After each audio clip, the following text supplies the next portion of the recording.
And then there's a statement in Matthew 16:26, for what is a man profited if he shall gain the whole world and lose his own soul? Or what shall a man give in exchange for his soul? It's an echo of the same idea. You know, when you think, well, what does this idea of soul mean?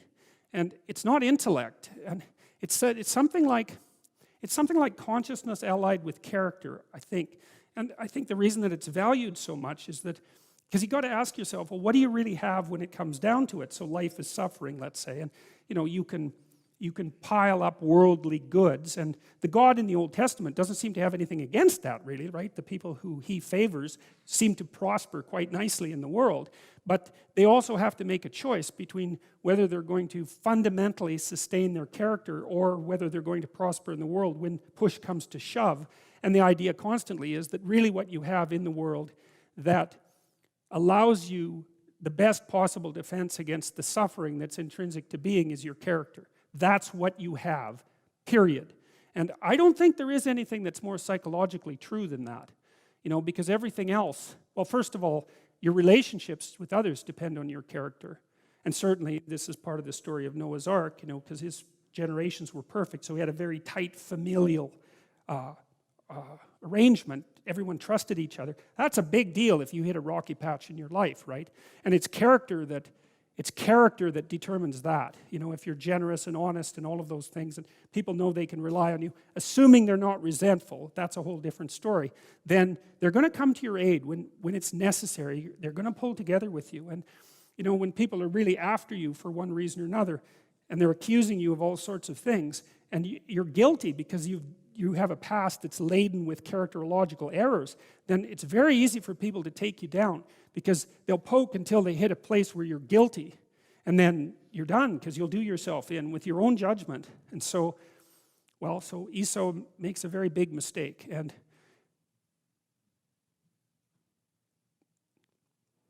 there's a sacrificial idea here too, which is, you know, now and then you're going to be faced with a situation where it's something you really want, or your character. Maybe you'll have to lie about something, you know, and you'll think, what difference does it make? You know, I'll lie about it. Jacob does this. But the problem, there's a bunch of problems with that. One is that, well, now you know that you're the sort of person that will, in fact, deceive yourself about the nature of reality if something shiny is dangled in front of you. And that's not good, because it undermines your faith in yourself. And when you're really in trouble, they call that the dark night of the soul. When you're really in trouble, that's what you've got. You've got whether or not you can trust yourself, and that's it. You know, when things are really harsh. And so if you've betrayed yourself in that manner, then you weaken yourself under the worst possible circumstances, and that's really not a good thing. So this is very practical advice. It's not casual moralizing. There's very little casual moralizing in these stories. In the next part of the story, there's some parallels with Abraham, and that's built into the narrative, I think, because Isaac is Abraham's descendant, and so we have to keep the narrative echoing forward, otherwise it loses its continuity. And there's a famine in the land that Isaac's in, and God tells him to stay the course anyways, repeating the promise he gave to Abraham, although Isaac goes to Abimelech, also telling the king and people that Rebekah was his sister, which is exactly what Abraham did when he went to Egypt. And so there's another echo there of the same. It's as if the story is being told for a second time, essentially, and that's supposed to remind you of the previous story. But they're careless. The king sees that Rebekah and Isaac are intimate together, and luckily he doesn't have them put to death. He just tells everybody in the kingdom that they're to be left the hell alone. And then Isaac prospers in that land, just like Abraham did in Egypt, until the Philistines ask him to leave. He's just getting too rich and powerful. Things are going too well for him, so he's asked to leave.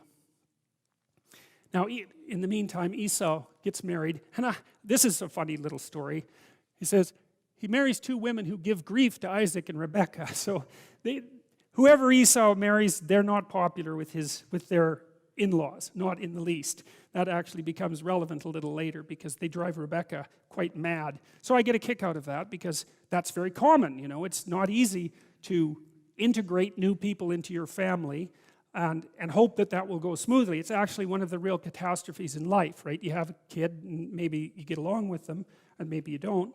But let's assume you do, but then they marry someone that you just don't like. Or maybe you think is wrong for them. I mean, that's really rough. What are you going to do about that?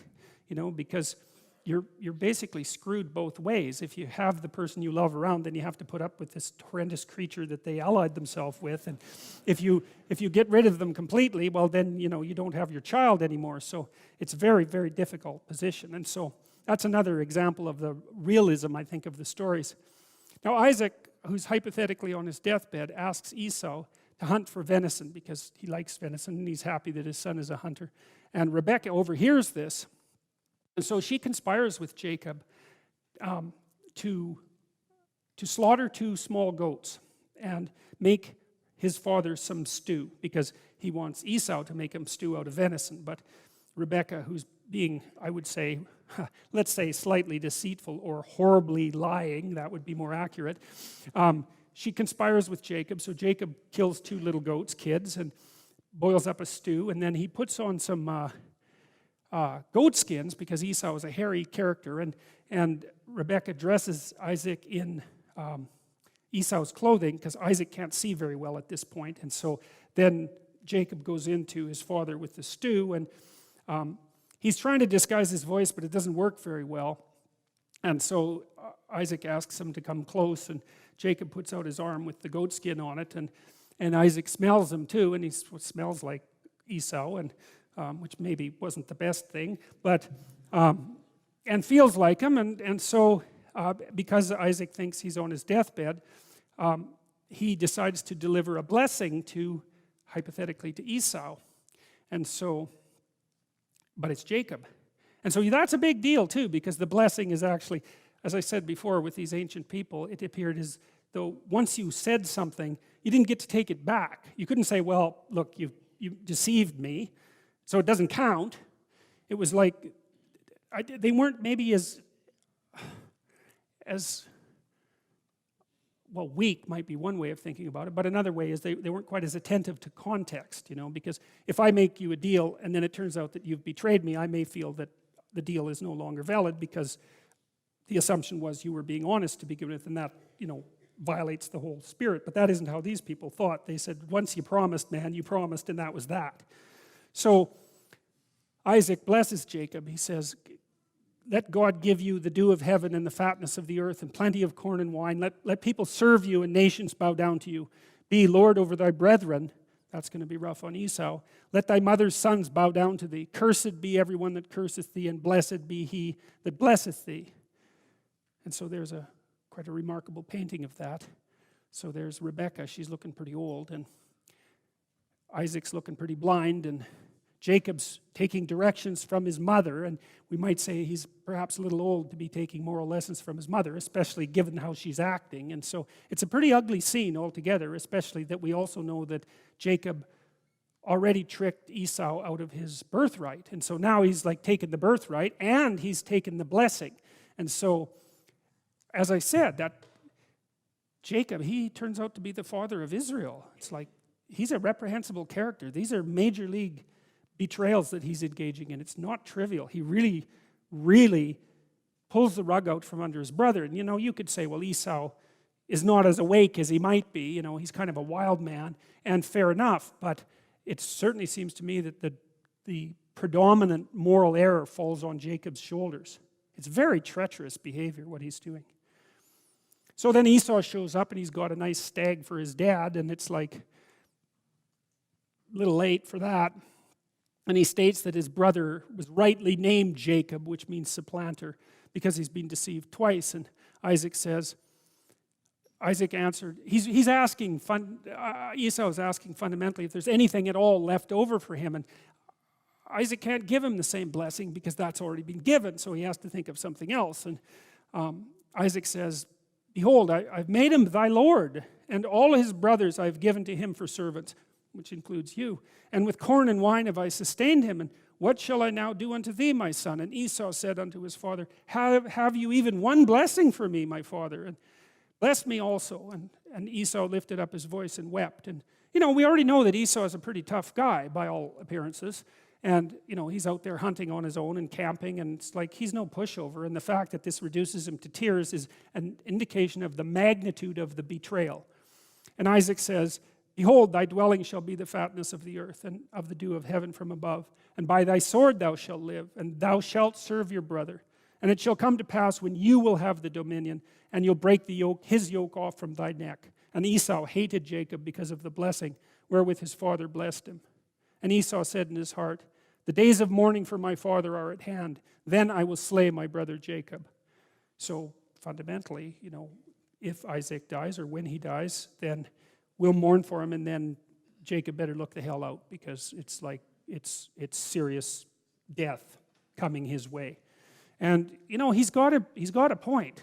He's in Dante's Inferno. I think I mentioned this at one point. So Dante's Inferno, it's a very interesting story. It's a descent into hell, eh? And it's actually one of the places that we sort of derive the popular conception of hell was partly based on Dante's imagination, on his work. And what Dante was trying to do was to discover the hierarchical structure of evil. And you know, you might think there's a hierarchical structure of good. Some things are better than other things, but there's also a hierarchical structure of evil. Some evils are greater than other evils. And he put betrayal in the lowest part of hell. Right? So if you were betraying people, you were right beside Satan himself. And I think that's good. That's very smart. Well, Dante was a genius after all. And I think the reason for that is that, you see, if someone trusts you, they're laying their vulnerability open to you. Now, they might just be naive, let's say, and we won't think about that, because you're just a child if you're naive. You can still be betrayed. But if you're an adult and you trust, it's often because if you're an actual adult, it's you willingly open yourself up, knowing that you could be hurt, right? Because you're not naive anymore. So you decide to trust, and you say, I'll open myself up, and I know that I'm laying myself open to you if you choose to use that power. And then that's a good thing to know. You know, if you've been hurt as a child or hurt as a naive person, you might say, well, why should I ever trust again? Which is a really good question. And the answer is, the reason you trust again once you're an adult is because you're courageous. You're courageous. It's an act of courage to trust. And the reason it's useful is because if you trust someone, you open the door to reciprocity and negotiation and cooperation, and you entice the best part of the person forward. And so it's a courageous act. But then if you betray someone, then what you've done is you've taken the best part of them, which is the part that will courageously trust, you know, with open eyes, right? And you've stuck a dagger in that. And so you've purposefully damaged the best part of them. And so that's why it's such an egregious fault. And it's often people don't recover from that sort of thing. If you betray someone badly enough, you can damage them. Like, you can give them post-traumatic stress disorder if you really put your mind to it. And you know, that's not just a psychological disorder. If you have post-traumatic stress disorder, it produces permanent neurological alterations that make you more neurotic, more sensitive to negative emotion, really for the rest of your life. Like, you can recover from it to some degree, but stress will tend to re-instantiate the PTSD. So you hurt someone, and it's not merely not that psychological is merely, but it's not merely psychological, right? It's fundamental physiological damage. So anyways, Jacob's smart enough to get out of there, and which is also not really a testament to his integrity, right? I mean, he's done these terrible things at the behest of his mother because he wants power, and he wants to get it without deserving it, and then, you know, he finally goes too far and he hightails it out of there to another family member, to his mother's brother.